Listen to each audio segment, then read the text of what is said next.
So this week we are doing our blog series on our second phrase of our napkin note, protect the weak.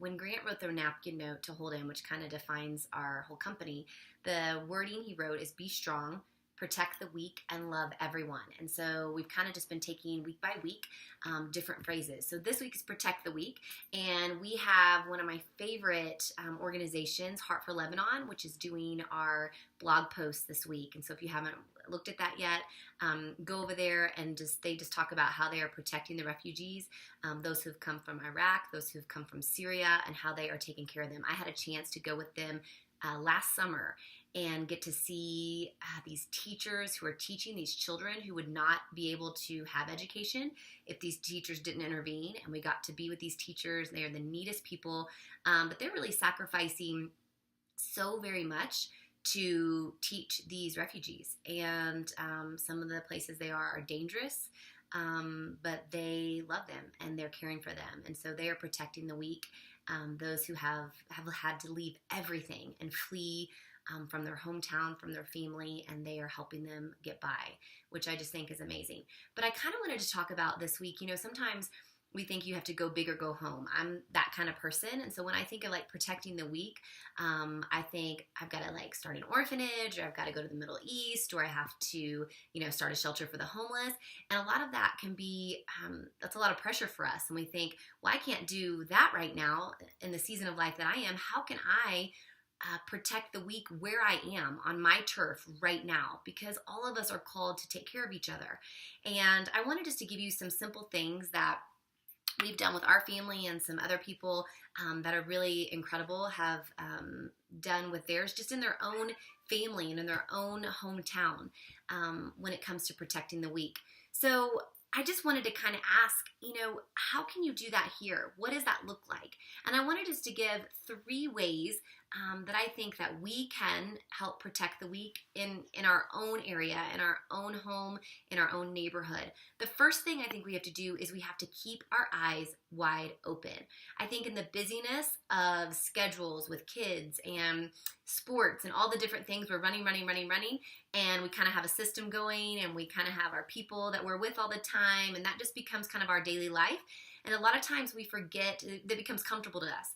And a lot of times we forget what it means to keep our eyes wide open. And what I mean by that is to be searching, really searching for the person who might be alone, who might be hurting, who might just, when you look in their eyes, something's not right. And just going and reaching out to them and saying, how can I help you? Maybe you know of someone who's having a hard time, who has an illness, and you just need to bring a dinner. Or maybe you have a mom that lives right beside you, has 3 kids, and she's so spent all day with being with the kids, and maybe you just offer to babysit her kids for an hour.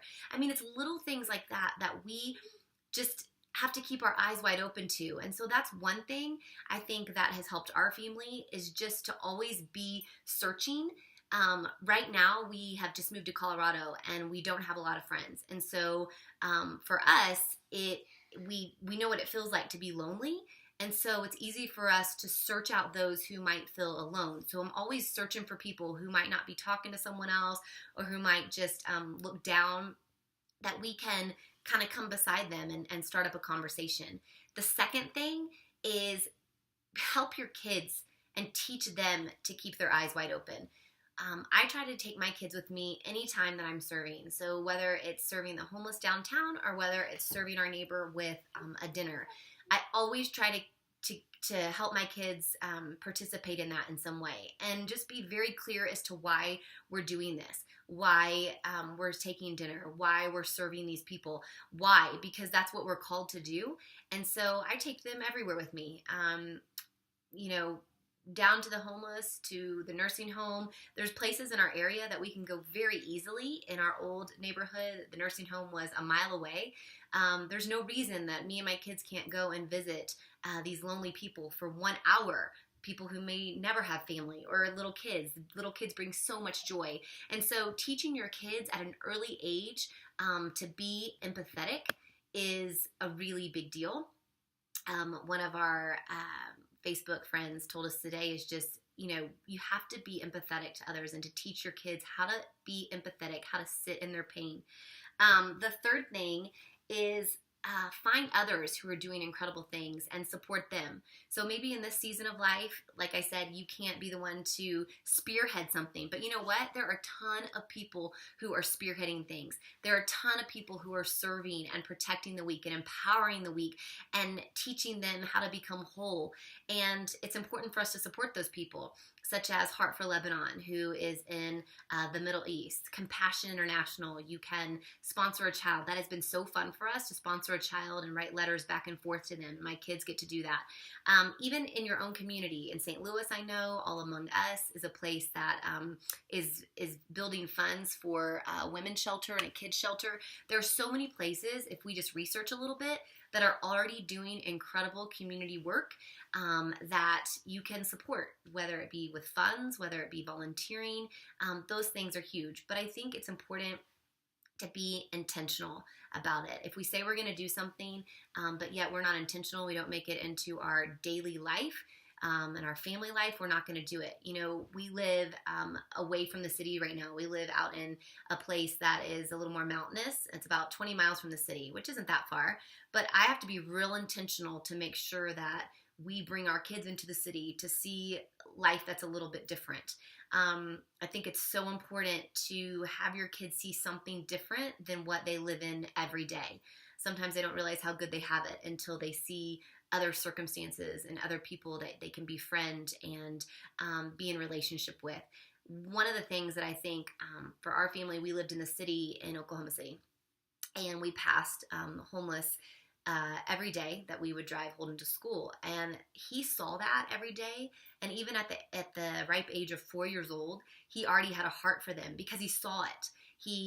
His perspective was changed a bit. He wanted to help them. He had all these questions. You know, he wanted us to give our house to them when we sold our house and we're moving away. Like, he just got it because he was in constant contact with them. He saw them every single day. And I think for me, what I've learned as a parent is if my kids are not seeing other things, if they are not in constant contact with other people that look different than them and different neighborhoods and different things, their perspective stays the same. And so I want to broaden that perspective.